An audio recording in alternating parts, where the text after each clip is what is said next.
So it was a net positive for the industry.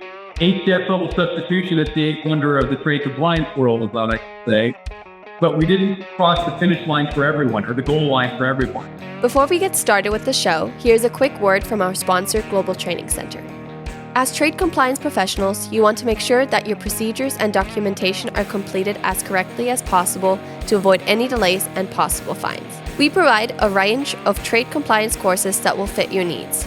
From in-person or web training to recorded on-demand courses, we can train one or even thousands on your team through your learning platform or on our portal. We can even customize a private session for your team. Go to globaltrainingcenter.com to find out more. Folks, we're in for another show of Simply Trade Podcast, and it is going to be a good show today because we're going to get to talk about some things that are be a bit more on the advanced side of things. There's been some recent news in the being published talking about the China tariffs and a few other things. We know it's an election year. We know different things are going on. What different economic struggles and whatnot. We're going to get into a topic today. We're getting the privilege again to interview Tony Nogueras. I would just say, folks, this is one that if you're looking at Drawback services, and this is not an ad or anything like that, but I would say you at least need to check out Alliance and with what they're offering and whatever. They've got a great group of people. They know their stuff, and anyway, worth checking out. We're going to get to talk today about the new announcements, I guess. There's been a lot of things hitting LinkedIn and different programs and different podcasts, different webinars on the recent announcement about the 301 tariffs. Well, that we just covered, and it's a bit interesting how this has evolved under the Biden administration, because there was talk initially that maybe there would be more exclusions granted. We want to try to maybe soften the trade war with China, talk of potentially rolling it back. And this is early in the Biden administration. And I know there were some proverbial trial balloons that were floated, and there was such pushback, obviously from the likely quarters, union, labor, but pretty much across both sides of the aisle. We don't have a lot of bipartisanship these days, but there was really pushback from both sides of the aisle to keep those tariffs in place. And that's essentially what happened. And ironically, now the Biden administration has gone a bit 180 and is looking to, they're not looking to, they already announced it, that there's going to be an increase in tariffs on certain categories of goods. More strategic goods, so to speak, areas that we want to make sure that we maintain a certain amount of economic independence and so forth, and making sure that we have a competitive and balanced playing field. So that's the latest. Now, certain punitive tariffs comparing 232, which are on steel and aluminum, against 301, 232 tariffs are not drawback eligible. It really has to be challenged at this point in court. There's maybe an avenue to challenge the drawback eligibility of those tariffs. But 301 tariffs has been drawback eligible since their initial implementation. And that's where those folks that are in the tariff mitigation business, be it foreign trade zone operators, bonded warehouses, this is our proverbial 15-minute theme that's been going on now for 5 years. As I like to say, we've gone from the basement to the boardroom, right? When your average duty rates were somewhere between, the United States for the most part is a very open market. We have nimble barriers to trade along with most of the developed world. And so you're looking at duty rates somewhere on average between 2 and 5%. This is significant, and certainly drawback was front and center depending on the industry. Obviously in those industries where you have higher rates of duty, but, throwing 25% tariffs on $500 billion in imports, with our primary trading partner on the import side of the equation, that sent folks scrambling for ways to mitigate tariffs all the way up to the boardroom. And, once again, we sort of rockstar status since that point. And, You mentioned we wanted to sort of cover some of the more advanced topics as it relates to drawback and tariff mitigation strategies. And, obviously companies have a variety of options to choose from. Altering your supply chain so that you're sourcing from places other than China, moving operations, manufacturing operations back to the United States. That doesn't, companies can't turn on a dime when it comes to adjusting their supply chain. So, companies obviously are taking a very hard look at tariff mitigation strategies. Each one has its own comparative advantages and disadvantages. And that's where a company just needs to assess all the options, take a hard look at the supply chain, and determine which of those tariff mitigation strategies is the most appropriate. And in some cases, you layer them. In some cases, a lot of our clients are operating foreign trade zones and duty drawback programs simultaneously. Each one of those provides some, I think, advantages over the other. And so it's important to really understand some of those new possible dynamics. If I can sort of continue with that line of thought, Andy, I think there's one area specifically where the modernized drawback regime provides a significant advantage over other tariff mitigation strategies. And going there, I know where you're going with this, and I would love it. This is one of the things. Let me stop for a second.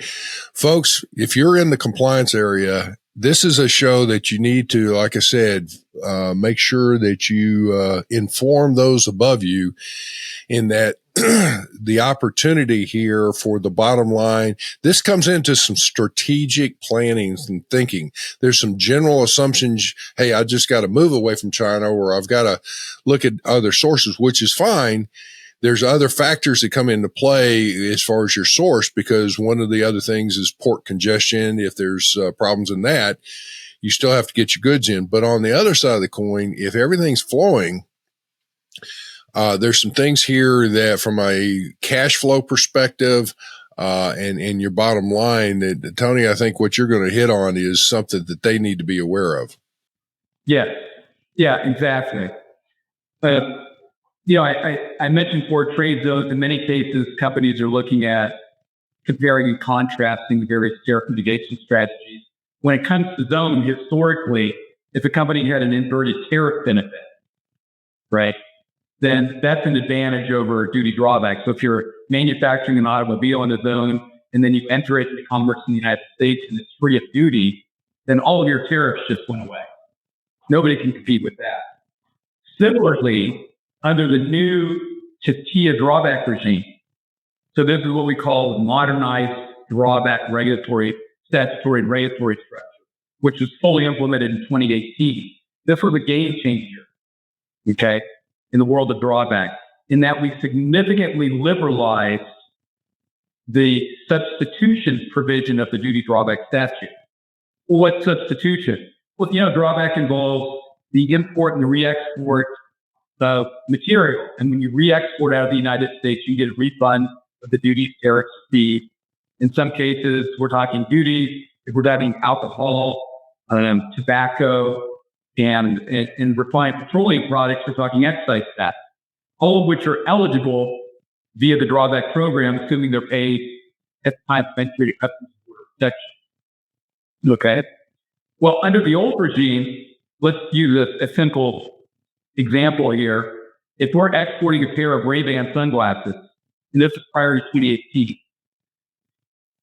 our method of matching under the substitution provision, we wouldn't have to go back through inventory and find the exact same pair of sunglasses on the import side of the equation.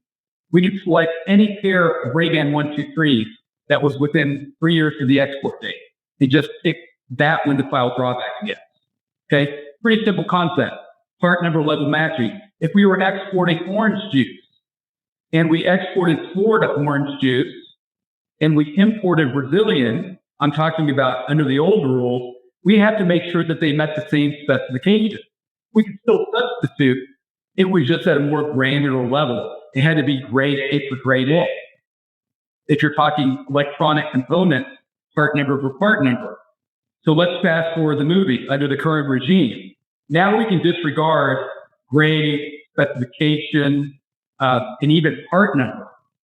All of that falls by the wayside, and we can match imports and exports at the 8th digit of the harmonized tariff schedule number.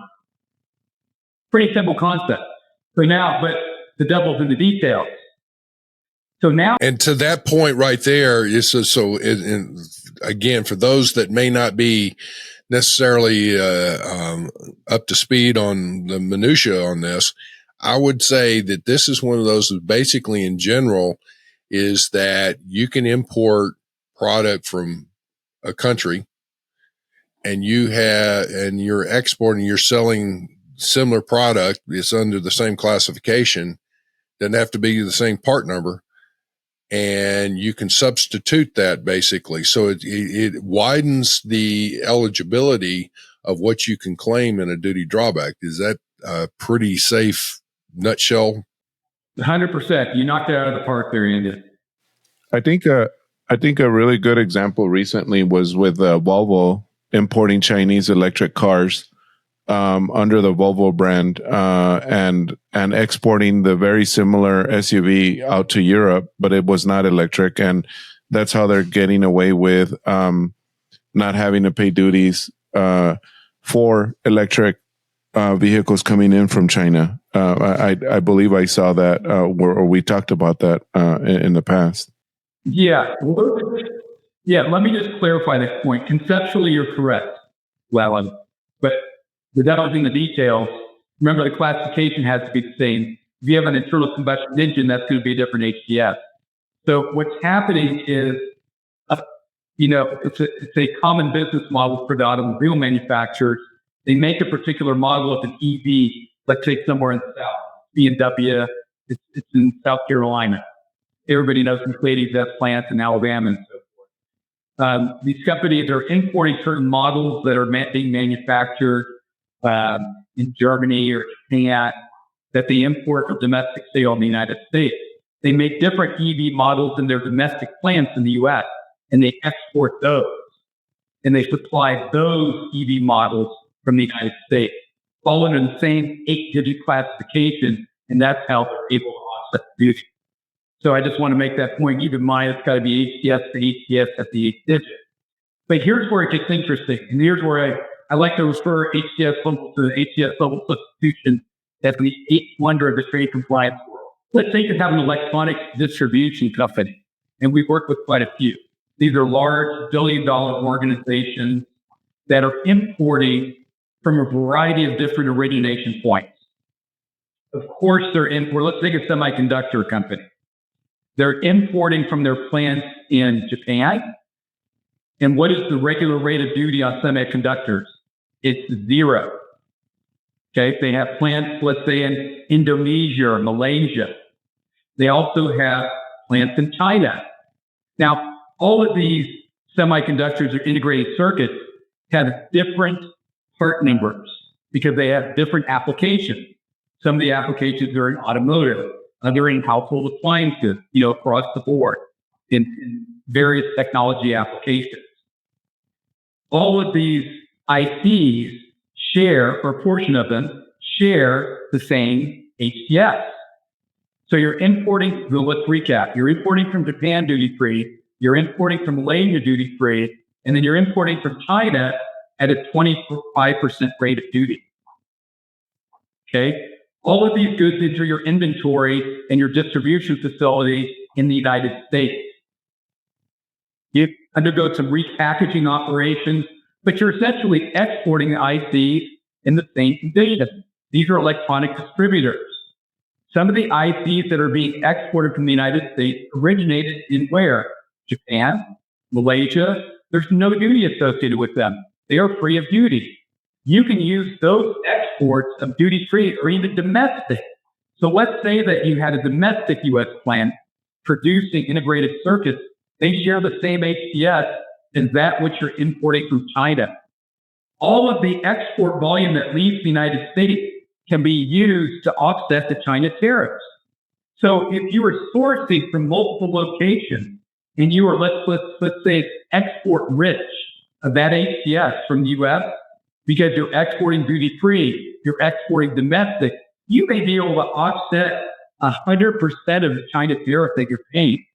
The other tariff mitigation strategies whether it's a foreign trade zone or a bonded warehouse, cannot offer that type of advantage. Because when you enter goods into the United States from a foreign trade zone for domestic consumption, you're paying the duty, right? You're just deferring the duty, but you're going to have to pay it when you enter goods into the commerce of the United States. So really, you're only saving in a foreign trade zone in the scenario that I just outlined is you import from China, you're deferring the duty, and then you export goods from China, right? And you never pay the duty. Under the drawback scenario, you're exporting goods that originated in Indonesia, in Japan, and you're using those export types to offset the entirety of your China tariff, even for those ICs that you're selling in the United States. So for certain HTSs, for these electronic distributors, we're able to offset 100% of their China tariff. That's a distinct strategic advantage. Now, if you're just importing from China and you just re-export, that scenario doesn't apply. Well, and that's where and to that point, let me jump in here is that, again, we're getting into a few things here that it can get a little confusing. Folks, the objective here, what you need to be looking at is picking out, there are some things here that you have an opportunity to improve your bottom line and with your current supply chains and what's going on. But you need an expert in there. This is where folks like, Tony's company, and there's several other companies out there that do duty drawback. Get an expert, get them to come in and sit down and talk with you to see if you have the opportunity, if you are drawback eligible, and see how you can incorporate these processes into your supply chain, if you will, and your accounting processes and inventory processes, because that's one of the things right there that if you're going to do something, check it out and you can go from there. So, Tony, with that, I guess this is one of those where what I love hearing is that you're importing from multiple locations, paying those duties. There's some of them, obviously, you said that you have some that are on the China tariffs. That basically, it's like bringing in some goods out of China, out of one of your sources. You have the extra 25% duty on it with the 301s, but you're selling and you could be exporting, let's say, goods that are manufactured in Brazil. If it was the same HTS, you're able to do a duty drawback off of the Chinese goods and keep going. And so that right there is like whatever item, I guess, that has the highest duty rate. When you're exporting, you're able to substitute that and claim that. So that's the beauty of that. Correct. Yeah. Let's say I'm importing ICs from Germany or some other product from Germany. Let's say that's at the regular rate of duty of 3%. But I also have different part number, same HTS from China at 25%. So anytime you make an importation that's duty paid, it's like making a deposit into your drawback bank account. Okay. In order to make a withdrawal, you need to have merchandise that shares the same HTS. It doesn't matter the source where that export originated from. Doesn't matter. All that matters is it shares the same HTS. The point that you just made, Andy, which was the very astute point, and that is, well, what if I have imports in my bank, some of which that are dutiable at 3 or 5%, and others that are dutiable at 25%, they share the same HTS. Under the substitution provision, we want to exhaust the 25% imports first. So we're going to chew those up on a high to low basis. And so the overall point here is that in order to maximize the program, you really need to dive deep into the analytics side of the equation. I haven't even ventured into some of the other rulemaking that even places a higher premium on advanced type of analytics. I'll give you one example of that. So here are some of the tripping points. Andy, you said you wanted advanced topics. Well, for better or worse, at the risk of speaking Greek and losing our audience here, I'm going to wade into some of the nuances. Now, HTS-level substitution, what a great concept. There were some members of Congress that said, well, wait a second here. we have HTSs that are very broad, that are catch-all baskets, basket provisions that begin with the term other at the 8th digit. Doesn't have a specific product description, right? And there was some concern in Congress that it was created too much of an advantage. They're giving away the store. We want to make sure at least similar merchandise is being exported. And so consequently, there was a last minute compromise. And the compromise essentially was, okay, if your classification falls into this catch-all basket, other at the 8th digit, then you got to jump to the 10th digit. And if we have a statistical breakout at the 10th digit, you can still claim under the substitution provision. And by the way, this only applies to what we call pass-through drawback. There's manufacturing drawback. That's a different category, where you're importing raw materials, you make a different article of commerce, and you export the finished product. What we're talking about here is you import and export at the same level of production in essence. And so the compromise was, at the 10th digit, you can claim HTS-level substitution. Well, we all know we have classifications that never get to a stat breakout. They're other. So what happens there? If you're other, then you cannot file under HTS-level substitution. Your alternative is to go back to the part number level matching and file under what we call J1, or direct identification drawback, which has a much higher compliance bar. And so unfortunately, there was a proverbial list of winners and losers that came out of the statutory change in 2018.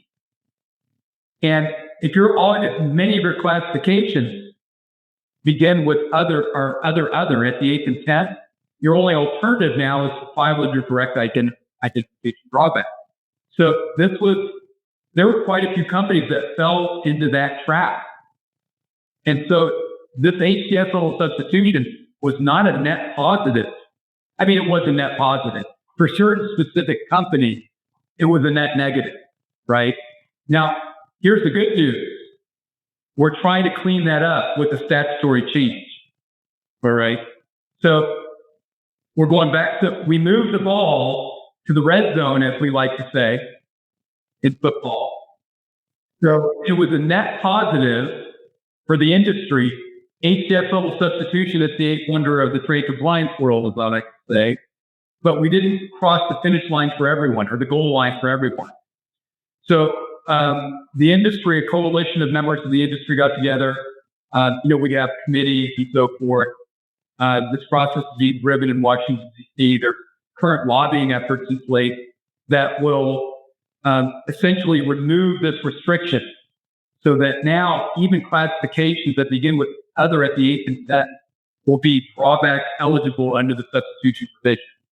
Now, we all know it's what we like to call silly season in Washington, D.C. for election year. Yeah.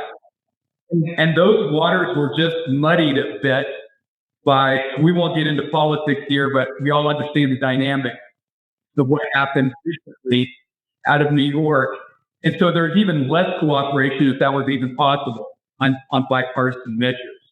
So we're probably at a bit of a standstill, even when it comes to bipartisan trade legislation. I know there's some legislation. So the question is there a legislative vehicle between now and November, whether it's renewal of GSP or other potential vehicle, where we can attach this particular technical change to, that would really create probably hundreds of millions of dollars in additional refunds to the trade community. We shall see. Probably our best shot, I'm guessing. In many instances, they have the proverbial lame duck session of Congress, which is subsequent to the November election and prior to the swearing in of the new Congress. And in many instances, there's a huge push to, move legislation through that has been sitting on the sidelines as we waited for the election result. So maybe during the lame duck session, we're all cautiously optimistic.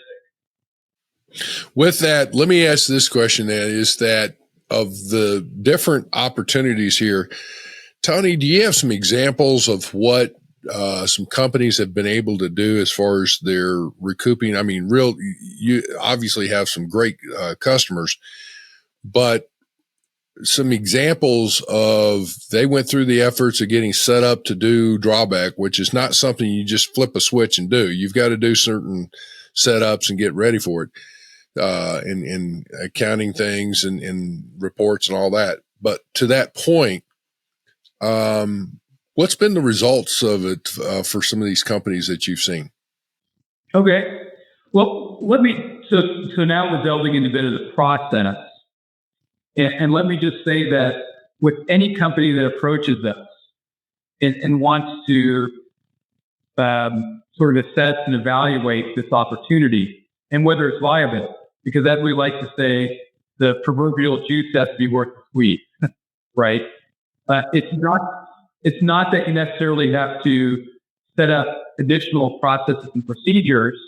In most instances, a company's existing record retention should be able to support its drawback claim.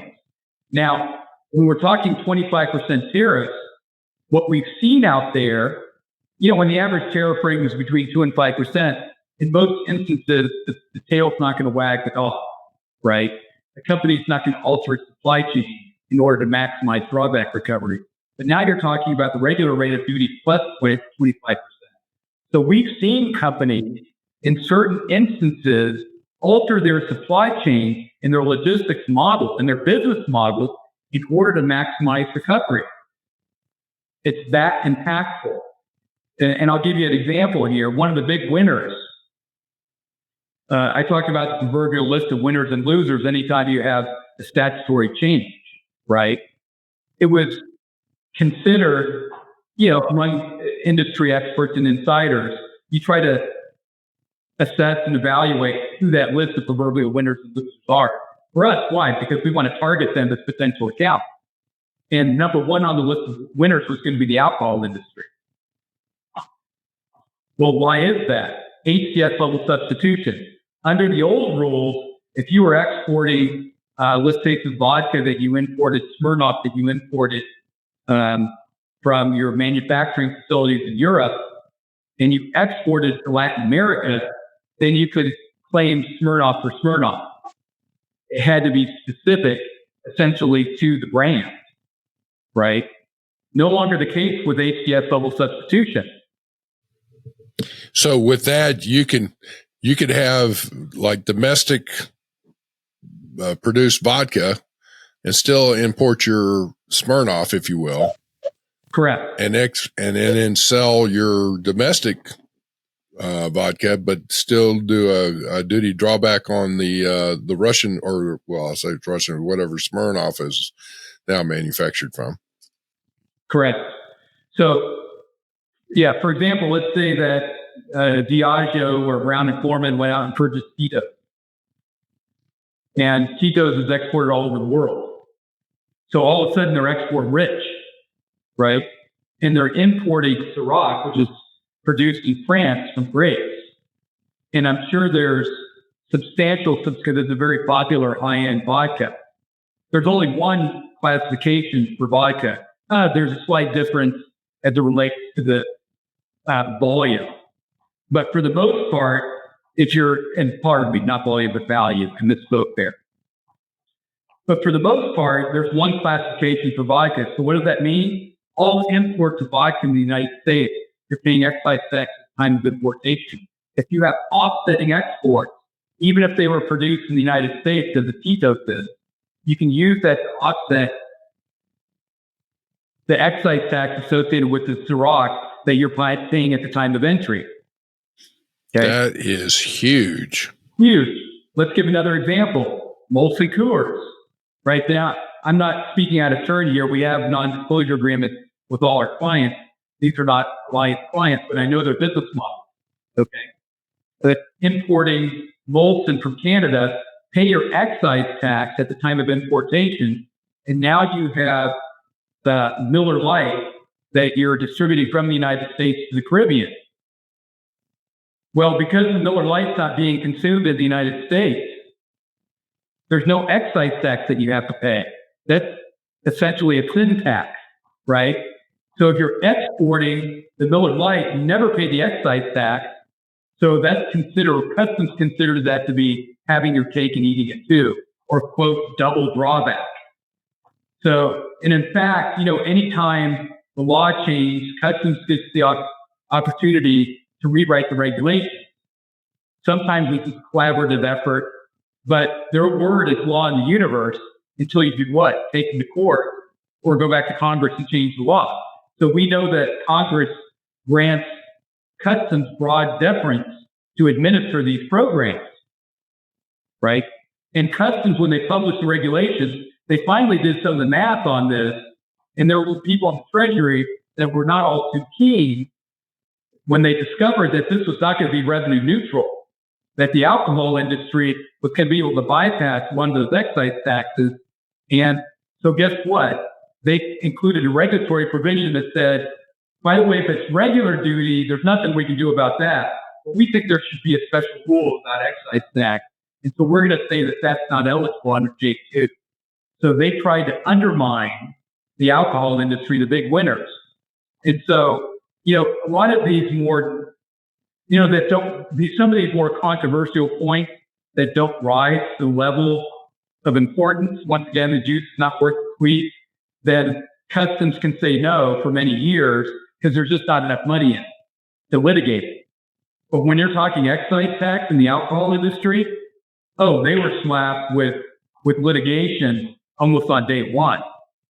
And they lost badly, the Court of International Trade. So that battle has been won. Of course, customs has the government has unlimited resources, and they lost on appeal as well. Any other industries in particular that have really benefited? In the electronics, a big one? Electronics, because they're all sourcing from multiple origination points. So HTS-level substitution was the real boom for that. But even in situations where maybe a company is just importing from China and the flexibility associated with HTS-level substitution really lowered the compliance part of it. But it did introduce some other rulemaking. And let's go back to the example of the sunglasses. So if you're exporting Ray-Ban 123, under the old regime, you have to match against an imported pair of Ray-Ban. Now you can export Ray-Ban 123 and match against an imported pair of Oakley. Why? Because they share the same classification at the 8th digit. But what about if we go down, the type of sunglasses, Andy, that you probably wear that you pick up down at 7-Eleven. Sorry, I think that was media called for there. That was a gratuitous shot there at your fashion sense. But let's say that you're importing, the cheaper sunglasses that you buy down at the local 7-Eleven, and we're exporting those. Well, would they share the same HTS? There's such a disparity in value. That can't be right. But the commodity is still the same. I mean, ultimately, it's sunglasses, whether it's a 50-cent item or a $500 set item, right? Correct. But here's where the devil in the details. It's a lesser of two values that you get drawback on. Okay? So if you export the pair of sunglasses that has a wholesale value of $5, and you're importing the Ray-Bans that have a wholesale value of $30, and it's 3.2%, or actually, I think 2.1 or 2.3% is the actual rate of duty, you only get the lesser of the two.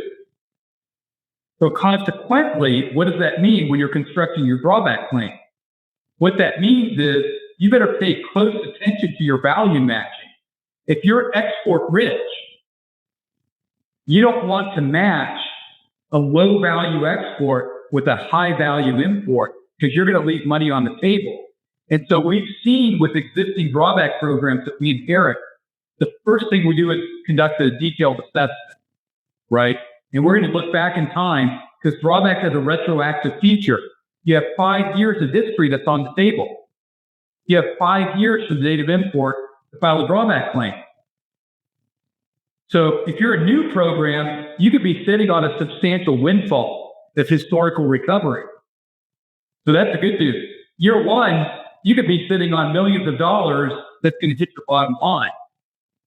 Folks, this is one of those where if you've not been doing drawbacks and you're at a point where, because the economy has been sucking wind at different times and whatnot, you may be looking for something to help, take you over the top here for a while or whatever.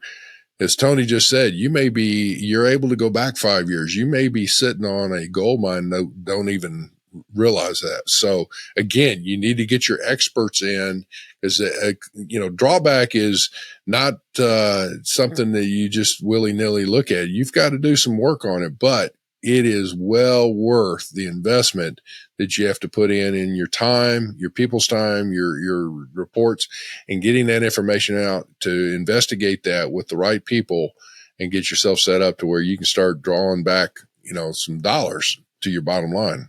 Yeah. And if I could highlight that point, so if you have an existing program, step one, look under the hood of the historical recovery. We want to make sure that you maximize your recovery with proper value matching, because that's a tripwire in this process. And we've discovered companies leaving millions of dollars, and you have the opportunity to go back and amend claims for supplemental filing. You can rework these claims if there was money that was left on the table. Also, we've run into companies that filed non-compliant filings. Okay. For example, if you're exporting to Canada, Mexico, you can't claim that under J2. If you're exporting to Chile, same. So if some of those exports snuck into your unused substitution claim, that was non-compliant. So step number one is we want to assess the path with the recovery that was left on the table. Secondarily, is there any compliance exposure?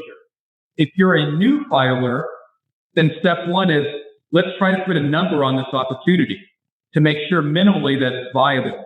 How do we go about doing that? Well, if you don't have ACE access, that's step one.